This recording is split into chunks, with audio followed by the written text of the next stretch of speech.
So I couldn't find a lot of really good information about how to install the T3 kits, which direction the brackets go, and how everything goes together, make sure it lines up correctly.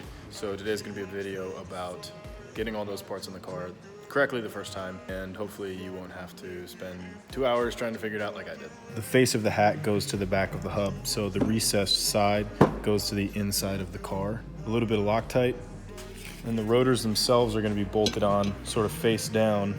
And this was actually tricky for me because it felt like the rotor was spaced really far back, but this is where it lines up with the caliper, so this is how it's going on.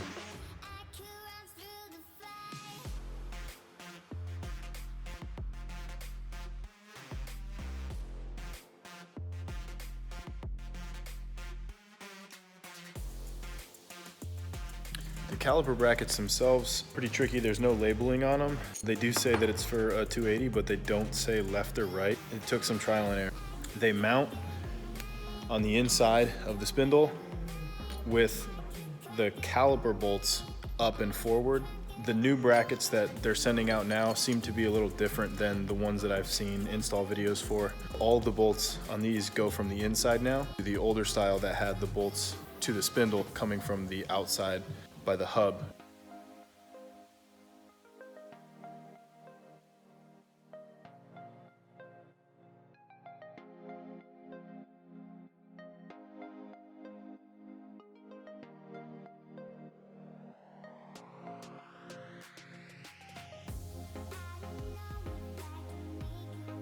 Once you figure out how all the different components go together, the brake kit goes on the car pretty quickly, and I'm very happy with it. If I was gonna do it over again, I would have bolted the caliper to the bracket first, and then bolted the bracket to the spindle. Trying to get the caliper bolts in and tighten down to the bracket with the coilover in the way was pretty tough. You can do it, but it's just harder to do it. My only critique of this kit, if I could have everything my way the way that I wanted it to, on a 280Z, the rotors are mounted on the back of the hub, and with regular rotors, you have to pull the hub in order to swap the rotors, which you don't do that often, so it's not that big a deal. But with a two-piece setup, what would have been really trick if the grooves in the hats recessed enough that you could just unbolt the rotor, rotate it a little bit, and pull it off forward without having to disassemble your hub. That'd be a pretty cool way to go, and it would make doing brake swaps on the 280 way easier and way faster. I talked to the guys at T3. They gave me a real hard maybe, so we'll see if it actually happens. But I don't know, maybe it's a horrible idea. Maybe there's a reason you can't do that, but maybe it would be a good idea. I'm gonna be honest, I have no idea if I put this on correctly. It seems like it's correct. The only thing that's tripping me up is the clearance between the rotor and the control arm. It's like so close.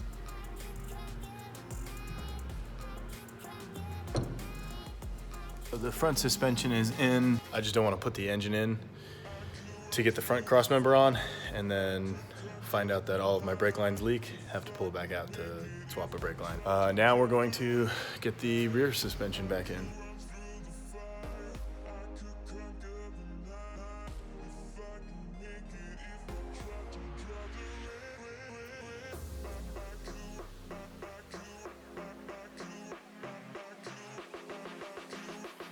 So I ran into a problem putting the dog bone onto the drop mounts. I thought I would just fucking throw it up there and send it, and I cross-threaded like 4 holes.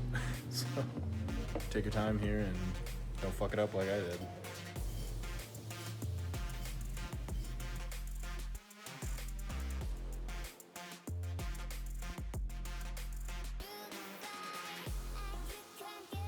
Moving on to the rear end, getting the disc brakes installed. It's actually a couple days later, waiting on some parts from T3. It took a little bit of thinking how they actually fit under the rear end conversion. It's not the same as the stock 280 or 260, 240 spindles. If you have the stock spindles and you get their rear brake kit, it's gonna come with certain brackets, but with the rear end conversion going to an R200 short nose or the 230, the spindles are gonna come with the mounts on the sides for probably like 300ZX rear calipers, not for the Willwoods. So they're gonna have a second bracket that you need, and it'll look like this. It gets bolted behind the hub. With this particular bracket, it makes the most sense to put it on top, and the brake kit comes with a 90-degree fitting to just help get your brake lines in a better position.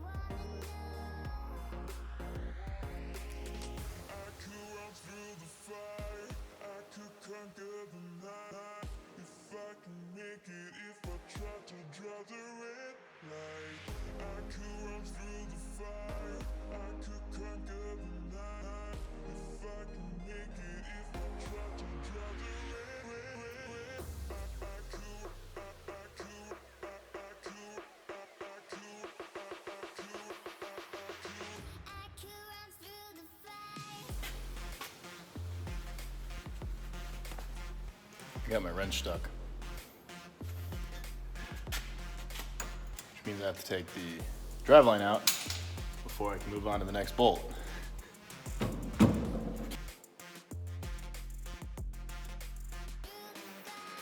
And that's it, putting the brake kits on the Datsun.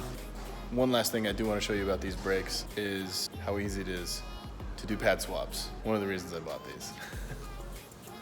You're gonna jack the car up, you're gonna take the wheel off, you're gonna pull the pin out, and you're gonna swap your pads. And that's literally it.